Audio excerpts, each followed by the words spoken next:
पड़ेगा। अर्थात जिस जीव ने साधना के माध्यम से अपनी आत्मा को इतना बलिष्ठ कर लिया है, उसके शरीर पर होने वाले आघात प्रतिघात उसके मन बुद्धि को स्पर्श करके भीतर में नहीं प्रवेश करते। इसको मैंने अपने जीवन में अनुभव किया। हमारे सिरसा आश्रम के सामने में एक नामधारी सिख रहते थे और उनका मुझसे बड़ा स्नेहिल संबंध था। अब तो शरीर नहीं रहा उनका, दूर गांव में रहते थे, बेटा उनका आश्रम के सामने में रहते थे। उन्होंने जब भी गांव से सिरसा आना होता था, वो पहले फोन करके पूछते हमारे बारे में कि बीबी इधर ही है, पंजाबी बोलते थे कि हम वहां पर हैं। और जब उनको होता था प्लस माइनस आने वाले हैं, यही है, तो उन्हीं दिनों में वो आते और मेरे साथ बहुत सत्संग करते थे। इधर उनके बेटे को डेंगू बुखार हो गया और कंडीशन हो गई सीरियस। घर वाले उनको लुधियाना में सीएमसी हॉस्पिटल ले गए और अगली प्रातः काल वो मेरे पास आए। 11-12 बजे होंगे।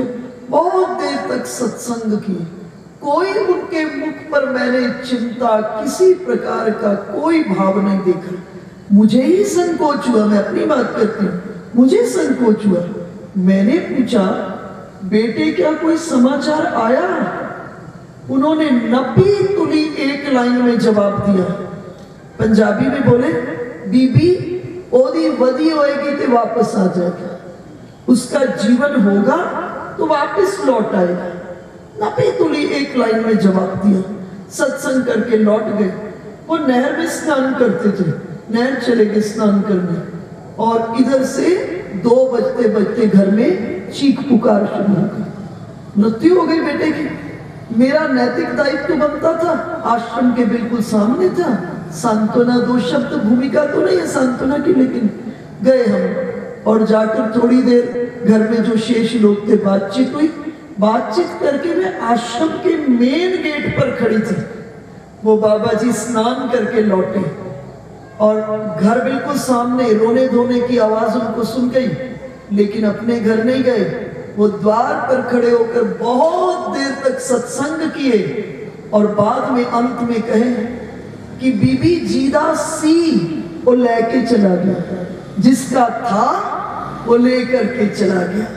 उस दिन मैं अपने जीवन के भीतर में इस बात को प्रत्यक्ष होते हुए देखी कि जीवन के भीतर में परमात्मा को अपना मानने से कितने बड़े शांति का जीवन के भीतर में अनुभव होता। अगर इसको अपना मान रहे होते तो अन्यों की तरह से रो रहे होते, पीड़ित हो रहे होते, हो सकता है कितने दिन तक व्याकुल होते। लेकिन परमात्मा को अपना माने और बड़ी सहजता में बात को समेट लिए, कहे जिसका था वो अपने आप लेकर के चला गया। अर्थात जीवन के भीतर में उसके शरीर रूपी वृक्ष के ऊपर में कोई भी आघात प्रतिघात होता है, वो उसे पीड़ित नहीं करता। तब राजा रहुगन ने जड़ भरत जी से पूछा, ये वृत्ति आए कैसे? ये वृत्ति कैसे आए? इतना सरल नहीं है। आपने देखा होगा, सबने अनुभव किया होगा, कुछ लोग ऐसे होते हैं, छोटी सी घटना होती है जीवन में से बड़ी जल्दी प्रभावित होते हैं। कुछ ऐसे होते हैं भयंकर से भयंकर, बचपन से लेकर अंत तक वैसी स्थिति में। ऐसे बहुत लोगों की जीवन को जानती हूँ, तकलीफ ही, लेकिन उनको कोई बहुत विशेष प्रभावित नहीं होते। मजे से उसको सोचते हैं फिल्म चल रही तो चलनी थी, अच्छा इसी जन्म में सब खत्म हो जाए, सहजता से उसे स्वीकार कर लेते हैं। तो रघुगन जी ने भी पूछा कि ये वृत्ति कैसे आएगी? जड़ भरत जी कहे, रघु गनय तत तपसा न याति, न चेज्जया न निर्वपनाद गृहाद्वा, न छंदसा नैव जलाग्नि सूर्यो, बिना महत पाद रजोभिषेकम। ये वृत्ति कब आती है? जब आप महद चरणों में संतों का सानिध्य प्राप्त करते हैं, संतों के चरणों में बैठते हो, उनके पास रहते हो, सत्संग प्राप्त करते हो, तो ये वृत्ति स्वतः ही आ जाती है। इसको प्रयास नहीं करना पड़ता। अगर आप संतों का सानिध्य आपको प्राप्त हो जाएगा तो आप देखेंगे ये सब बड़ी बड़ी चीजों का घर के प्लेटफॉर्म पर रहकर प्रयास करोगे तो एड़ी चोटी का पसीना बहाना पड़ेगा, लेकिन वही संतों का संग मिल जाएगा तो सहज ही जीवन के भीतर में ये वृत्ति आ जाएगी। आपने नाम सुना होगा हमारे शरणानंद जी महाराज। मैं उनकी कई पुस्तकों का अध्ययन की। शरणानंद जी महाराज मात्र 14 वर्ष की आयु नेत्र ज्योति चली गई, और जैसे नेत्र ज्योति गई, प्रभु जिसको स्वीकार करना चाह रहे उसका मार्ग बनाए हुए, नेत्र ज्योति गई, उसी समय गांव के भीतर में संत आ गया। भूमि बिल्कुल तैयार थी, बिल्कुल तैयार। अब सोचो 14 वर्ष का बच्चा हो और उसकी आंख की ज्योति चली जाए, उसका तो पूरा जीवन खत्म। कितना वैराग्य, कितनी व्याकुलता। अर्थात भूमि बिल्कुल तैयार हो गई। उसी समय संत आए, सत्संग का प्रसाद मिल गया। व्याकुलता तो थी, परंतु ये जो प्रसाद मिला, ये प्रसाद इस व्याकुलता को प्रभु प्रेम के विरह में परिवर्तित कर दिए। और इधर से संत लोग जाने लगे। उन्होंने कहा मुझे भी लेकर चलो। संतों ने कहा अभी नहीं ले जाएंगे, अभी आपके पास माता पिता हैं, इनकी संरक्षण में आप रहे। और कुछ दैव योग ऐसा हुआ, माता पिता भी 1 वर्ष के भीतर में शरीर छोड़कर दोनों चले गए। परंतु स्वभाव इतना मृदुल, इतना सरल था, गांव वालों ने कहा आपको कहीं जाने की जरूरत नहीं है, ये आपकी अपार खेत संपत्ति है, बैंक में रख देंगे, सब व्यवस्था करेंगे, आपकी सब सेवा करेंगे।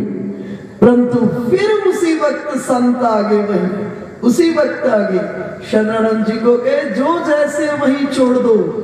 जिनकी शरण में जाने की अंतरंग में विरह वेदना जन्म ली है, उनकी शरण में जाने पर एक संपत्ति नहीं, इस पृथ्वी पर से करोड़ों हाथ निकलेंगे जो आपके मंगल के लिए आगे आगे चलेंगे।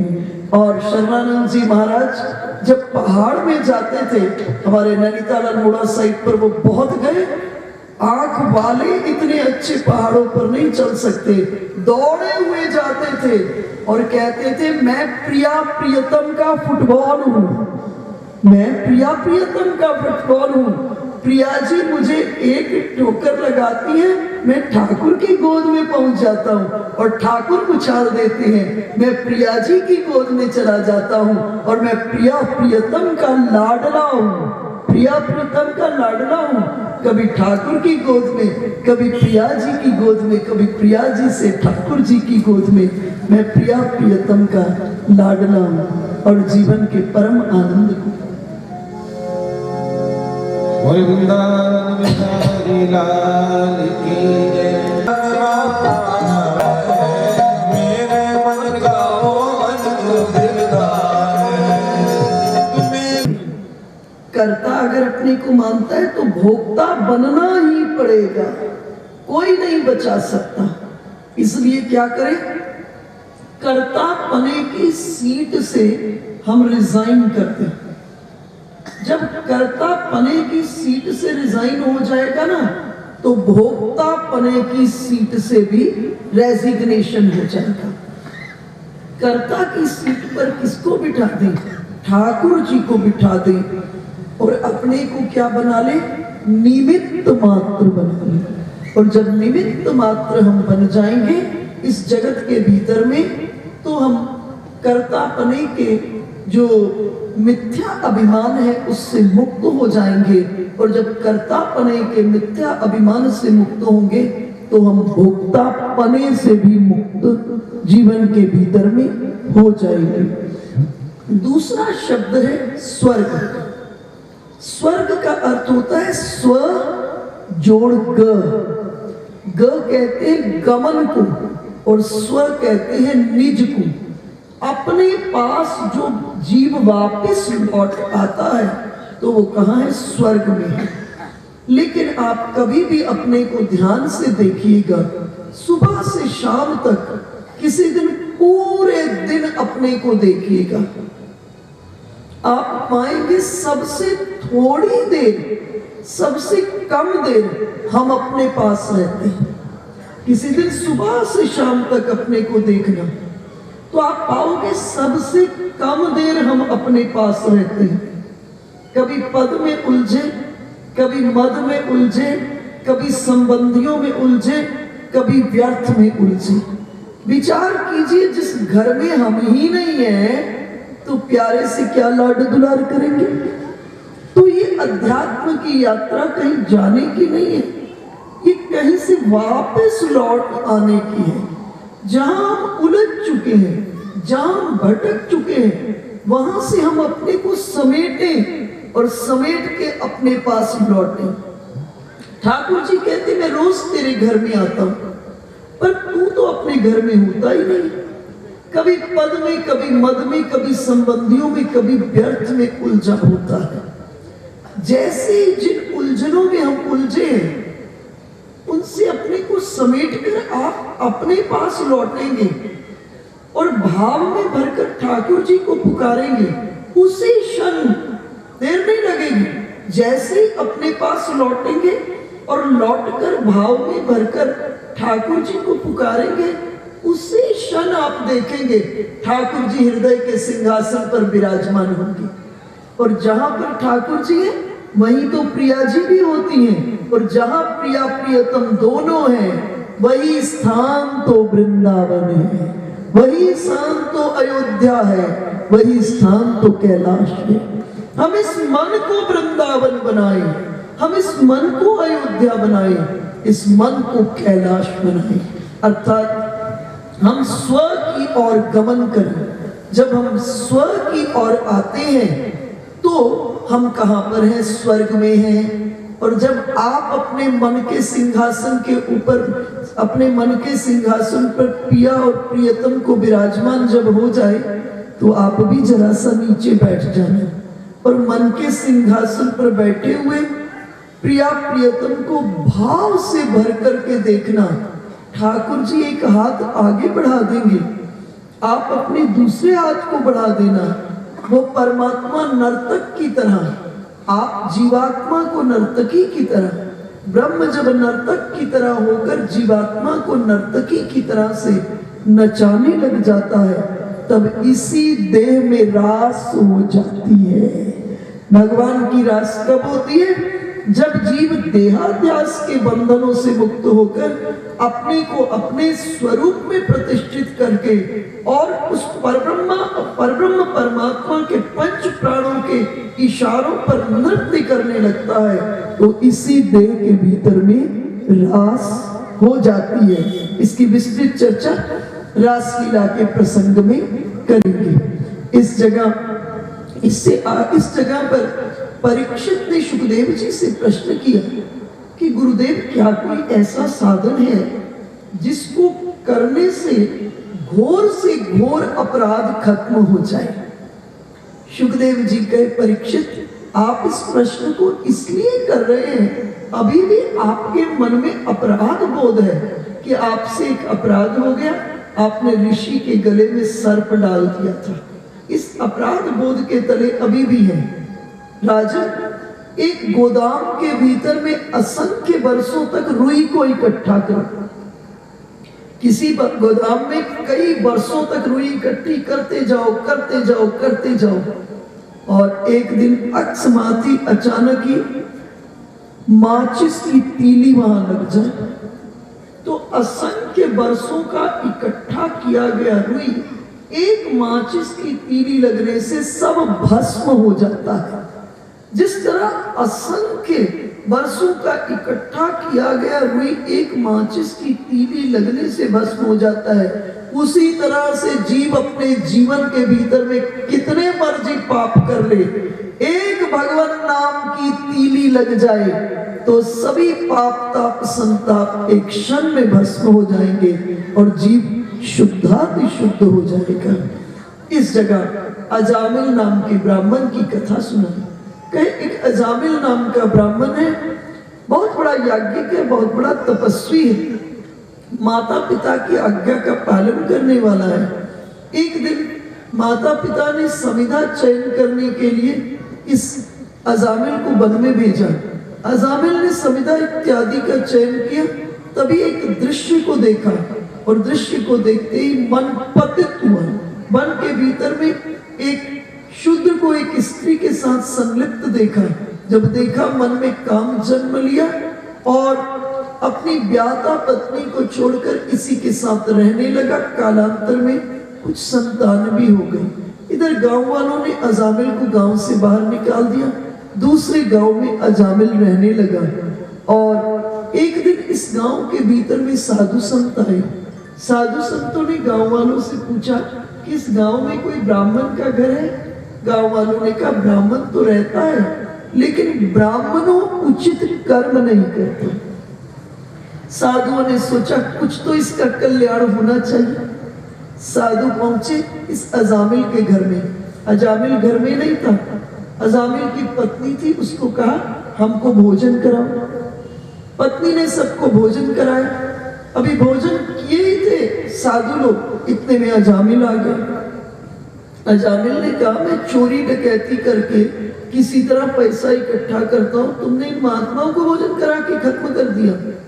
महात्माओं ने कहा देखो अपनी पत्नी को अब डांटो मत, अब तो हम भोजन कर लिए, अब एक काम करो भोजन कराया दक्षिणा दो। अजामिल ने साधुओं को कहा कि दक्षिणा मांगते हो, ये जो झोली मोटरी है ना इसको भी छीन लूंगा। साधुओं ने कहा हम रुपये पैसे की दक्षिणा नहीं मांग रहे, हम वचन की दक्षिणा मांगो। तुम्हारी पत्नी गर्भवती है, कालांतर में संतान जन्म लेगी, उसका नाम नारायण रखना। और इस बच्चे का नाम दैव योग से पूर्व के संस्कार तो थे, महात्माओं का दर्शन करते ही पूर्व के संस्कार प्रकट हो गए, वचन दे दिए।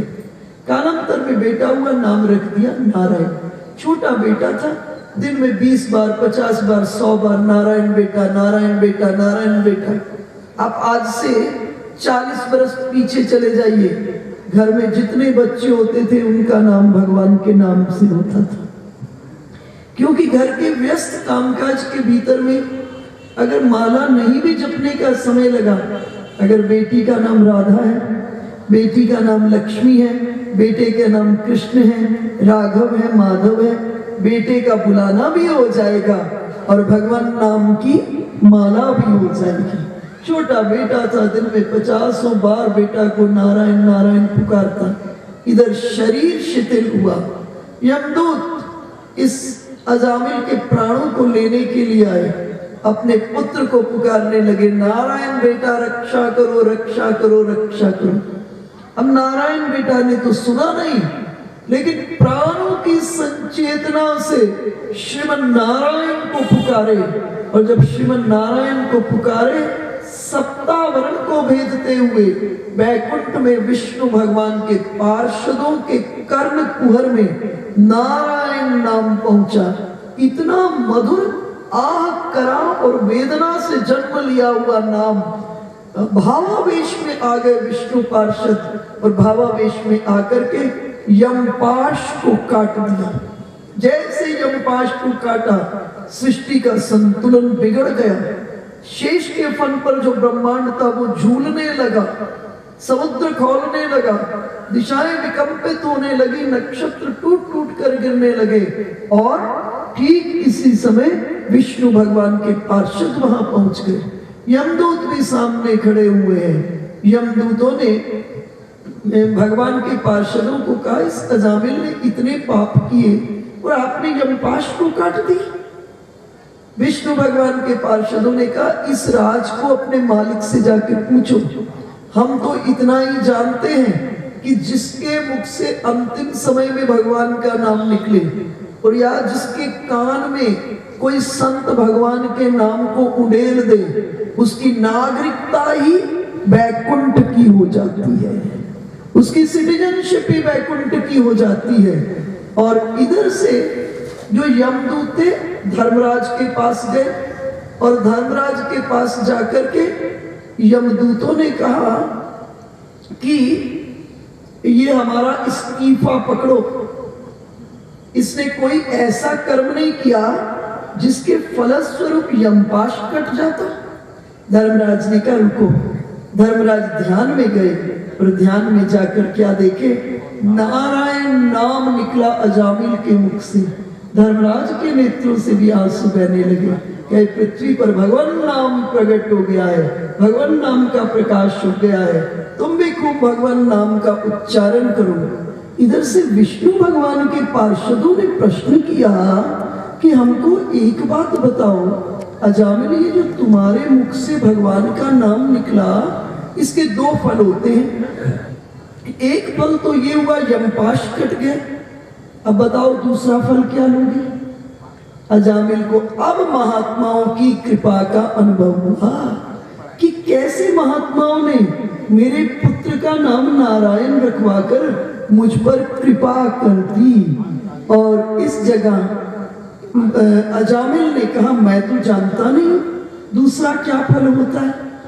तो विष्णु भगवान के पार्षदों ने कहा सुनो अजामिल, अब तक इस सृष्टि में जितने लोगों ने भगवान नाम को जपा है, हम तुम्हें उस भगवान नाम के रस को पिलाएंगे, नाम को नहीं पिलाएंगे, उस भगवान नाम के रस को पिलाएंगे। और विष्णु भगवान के पार्षद अजामिल को यहां से लेकर बद्री नारायण चले गए। स्कंद पुराण के भीतर में उल्लेख आता है कि इस घटना के बाद अजामिल 12 वर्ष तक जीवित हुए रहे और विष्णु भगवान के पार्षदों ने अजामिल को खूब भगवान नाम के रस को पिलाया। इधर बैकुंठ में किशोरी जी ने पूछा पार्षदों से, तुमको अजामिल को लेने भेजा था, अभी तक लेकर नहीं आए? पार्षद गुस्सा हो गए किशोरी जी से, कहे एक तो विमान दिया है जिस विमान में याज्ञिकों को लाते हैं, तपस्वियों को लाते हैं, कर्मकांडियों को लाते हैं, क्या उसी में नाम वाले को ले आए? पार्षदों ने कहा नाम वाले को लेने के लिए किशोरी जी आपको स्वयं जाना पड़ेगा। ये भगवान के नाम की महिमा है। मैं रोज आपसे चर्चा करती हूँ, नाम में और नामी में भेद नहीं है। नाम के भीतर में नामी समाया हुआ है और आप सब लोग इसको जीवन में अनुभव करते हो। जब आपका बेटा आपसे मीलों दूर होते हैं, पतिदेव मीलों दूर होते हैं, कोई आपके सामने में आपके बेटे का नाम लेता है तो आपके मन की स्क्रीन पर बेटे का रूप प्रकट हो जाता है।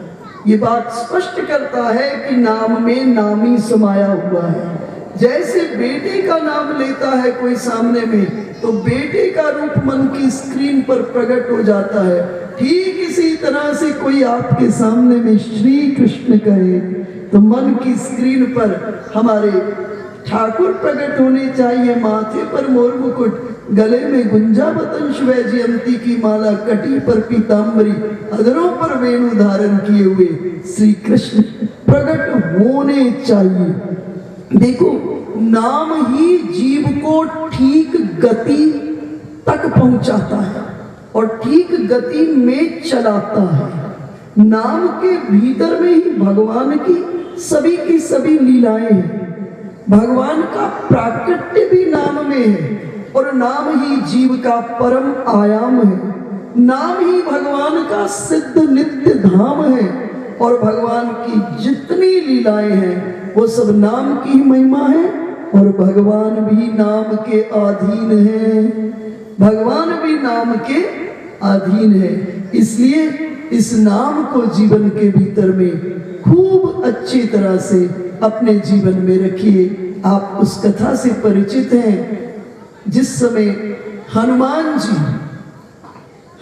जी भगवान क्या कह उठे हनुमान जी को, धनिक सुपत्र लिखा, सुमिर पवन सुत पावन नामो, अपने बस कर राखी राम।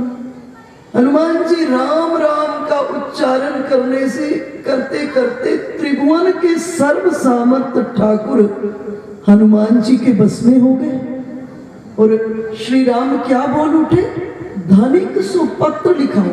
हनुमान तुम धनी हो गए और मैं तुम्हारा कर्जदार हो गया।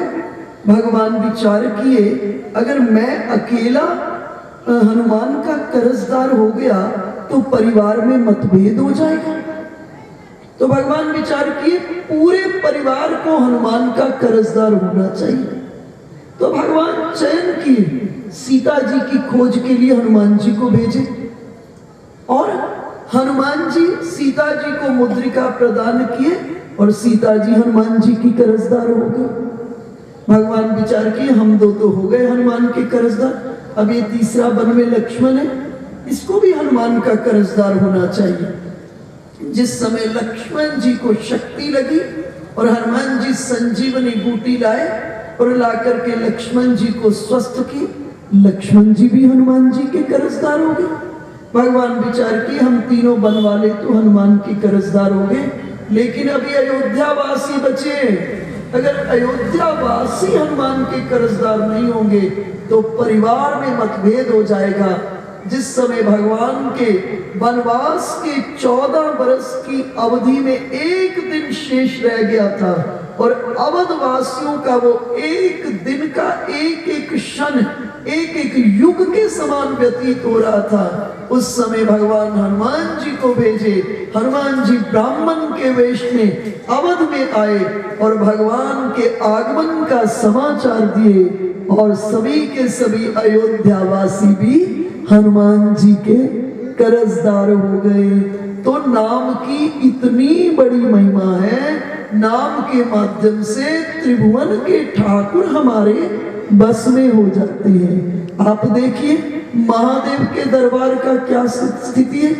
महादेव के दरबार में सब एक दूसरे के दुश्मन हैं, सब एक दूसरे के दुश्मन हैं। कैसे? भगवान गणेश जी के वाहन कौन? चूहा। कार्तिकेय जी के मोर। भोलेनाथ के गले में सर्प, इधर सिंह और उधर बैल। सब एक दूसरे के दुश्मन है। सर्प चूहे को खा लेता है, चूहे को मोर सर्प को खा लेता है।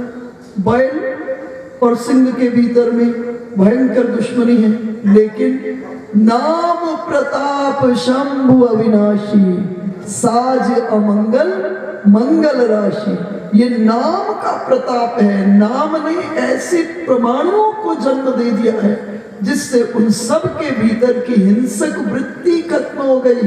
केवल नाम का रस सब पी रहे हैं और सब एक दूसरे से खूब प्रेम कर रहे हैं। आप अपने घर परिवार में इस ब्रह्मास्त्र को उपयोग कीजिए। घर परिवार में अगर मतभेद है तो नाम रूपी मेडिसिन को घर के भीतर में नाम के परमाणुओं को बढ़ा दीजिए। जितने बढ़ते जाएंगे सबके अंतर की वृत्ति के भीतर में जो विवाद और जो मतभेद है वो खत्म होता जाएगा। सब एक दूसरे के प्रेमी होते जाएंगे घर के भीतर में। इसलिए क्या करो, घर में भी अगर मतभेद है 2 4 5 लोगों में, कोई वाद विवाद रहता है, आपस में नहीं बनती, नाम को बढ़ा दो। नाम का प्रभाव आप देखोगे, सबका आपस में खूब प्रेम हो जाएगा। तो अभी मैं आपसे चर्चा कर